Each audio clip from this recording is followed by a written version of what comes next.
सो केमती अच्छा पे भलरे अच्छा ना सेमती भलरे था स्वागत करुच्छी आप फेवरेट चैनल सुपर स्टडी को। तो पिला माने आम जो +3 फास्ट सेमिस्टर आपड़ जानते आपंकर एग्जाम बहुत शीघ्र होगाक जाऊँगी केतेटा यूनिवर्सिटी एग्जाम हो सारा। तो आपण गोटे 2024 आई मीन आपंकर पूर्व बैचर गोटे एजुकेशन पैटर्न जोटा कि एजुकेशन ऑनर्स पिलांकर कोर पेपर 2 आम गोटे एग्जाम पैटर्न नहीं आसचे जोटा कि आपणकर भी ये क्वेश्चन आसबार संभावना अच्छी। आप मेनली टिके एक मार्किया क्वेश्चन को ध्यान देवे कारण एक मार्किया जो क्वेश्चन से बहुत भितर पकई दे दैट्स वाई कि आमको बहुत प्रोब्लेम हो। आउ 2 मार्किया 3 मार्किया तो आसे बराबर आसे ठीक अच्छे। तो चलते स्टार्ट करवा कि जर्मनी रे प्रथम मानसिक लैबोरेटरी किए विकसित करथिले। जर्मनी रे आम जो साइकोलोजी लैबोरेटरी अच्छी से प्रथमे किए विकास करथिले ना ताको ना होची विलियम वोंट इन लिखिले WILLHELM William Wundt WU Wundt हाँ WUNDT कौन ना विलियम वोंट फास्ट टाइम से करथिले। तापर देला शिक्षण रे परिपक्वतार प्रभाव शीर्षक एक अध्ययन जार स्वाधीनता चलन। तो आर आंसर कौन हम ना पक्तीकरण एमती लिखे पक्तीकरण बुझेगा। तापर देला कौन तापर देला बौद्धिक विकास सिद्धांत किए विकसित करथिले। तो बौद्धिक सिद्धांत जो आमर देइथिले ताको किए विकसित बा डेभलपमेंट किए करथिले ताको ना होउची कोन ना John Piaget JEUN John PIAGET John Piaget. तापर क्वेश्चन टा देला कोन पिला माने काहाकू इंटेलिजेंस परीक्षणर पिता भाव में विवेचना करा जायछि। काहाकू इंटेलिजेंस परीक्षणर कौन सॉरी हाँ काहाकू इंटेलिजेंट परीक्षणर पिता भाव में विवेचना करा जायछि काहाकू ना अल्फ्रेड बिनेट। तापर देला कि एफ नंबर क्वेश्चन ना ई नंबर क्वेश्चन टिके क्रिएटिविटी चिंताधारा क्यों पर्यंत यूरेका घटना सहित सामान। ये जो क्रिएटिविटी चिंताधारा क्यों पर्याय यूरेका घटना सहित सामान तो क्यों पर्याय कहले तो आर होउची आंसरटा हम इल्यूमिनेशन स्टेज एमती लिखिए ताकू ILLUMAINATION स्टेज STAGE बुझेगा आप लिखिए। तापर एफ नंबर क्वेश्चन टा कौन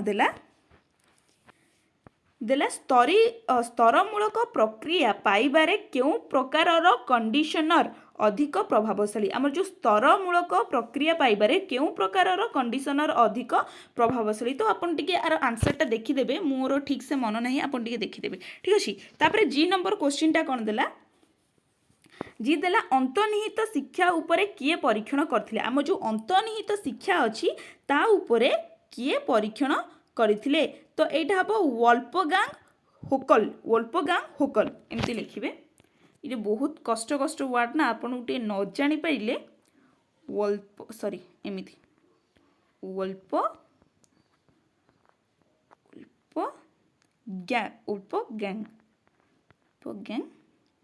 होकेल। अरे यार ठीक है एटा टिके छोट ये हो जाउची ना वोल्फगांग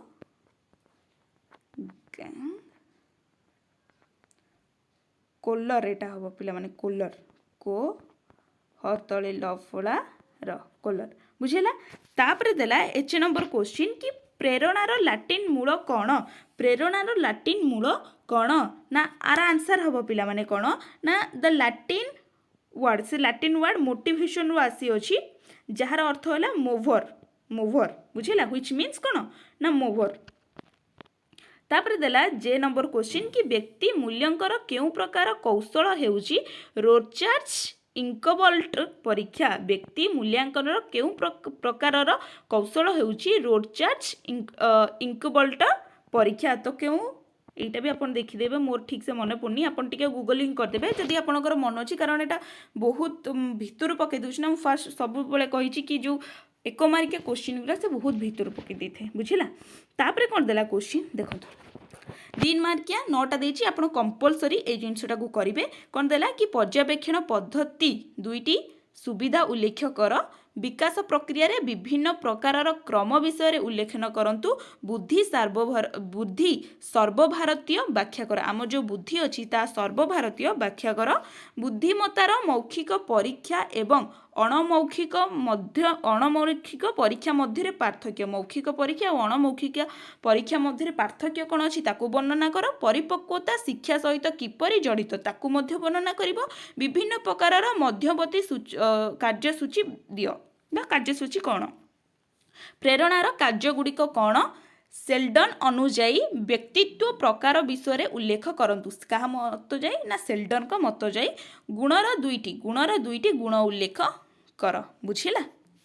तापरे 5 मार्किया 8टा करिवे आपण बट सेटा 10टा देइथबो 2टा स्किप करी आपण 8टा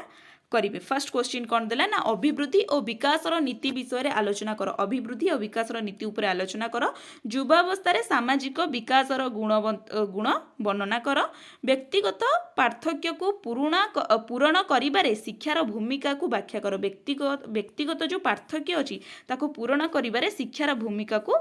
व्याख्या कर तापरे देला कोन ना तापरे देला कि रिलफोर्ड को द्वारा बुद्धि मॉडल रो गठन बा जहाँ SOI जार सर्ट फॉर्म अच्छी तार गठन विषय में आलोचना करंतु इंटेलिजेंस व्यक्तिगत एवं गोष्ठी परीक्षा मध्य पार्थक्य कौन ताकू मध्य वर्णना करब ऑपरेटर कंडीशनर सहित जड़ित विभिन्न घटनावली को वर्णना कर तापरे देला जी नंबर क्वेश्चन कौन ना श्रेणी गृह रे प्रेरणा सृष्टि करिबा पई विभिन्न कौशल को बुझाओ श्रेणी गृह रे प्रेरणा सृष्टि करिबा पई विभिन्न कौशल को बुझाओ तापरे देला छात्र मानकर मानसिक स्वास्थ्य उपरे प्रभाव पकाउथिबा विषय उपरे आलोचना करंतु जने शिक्षकक पई मानसिक स्वास्थ्यर महत्व वर्णना कर एठी देछि पिला माने शिक्षक देछि तापरे देला आल्पोर्ट गुण सिद्धांत विषय वर्णना कर आपण 2टा स्किप करी आउ 8टा करिवे तापरे 8 मार्किया 4टा 5टा देइथबो आपण गोटे स्किप करी 4टा को करिवे फर्स्ट क्वेश्चन कोन देला कि श्रेणी गृह रे शिक्षकक पई शिक्षागत मनोविज्ञानर प्रासंगिकता विषय आलोचना कर कहलो केते सुंदर 8 मार्क थुआ आइली तापरे देला शिक्षार शास्त्रीय कंडीशनर सिद्धांत शिक्षागत प्रभाव वर्णना कर तापरे देला सृजनशीलता कौन द्रुत सृजनशीलता पाई विभिन्न रणनीति वर्णना कर शिक्षण पाई गठनमूलक आभिमुख्यर नीति विषय आलोचना कर तापरे लास्ट क्वेश्चन देला विभिन्न प्रकार समायोजन यंत्र व्याख्या कर विभिन्न प्रकार कौन ना समायोजन बा एडजस्टमेंट आमर जो मेकानिज्म अच्छी ताकू वर्णना कर एटा थिला आपनकर एजुकेशन ऑनर्स पिलांकर कोर पेपर 2 एमती ही आपणकर किसी क्वेश्चन आसो ए किछिटा कष्ट थिला किछिटा सहज भी थिला आपणकर भी सेमती आसो सब सहज कि सब कष्ट पकेबनी ठीक है आशा करूँ भिडियोटी आपण बहुत हेल्पफुल हम रही नमस्कार जय जगन्नाथ।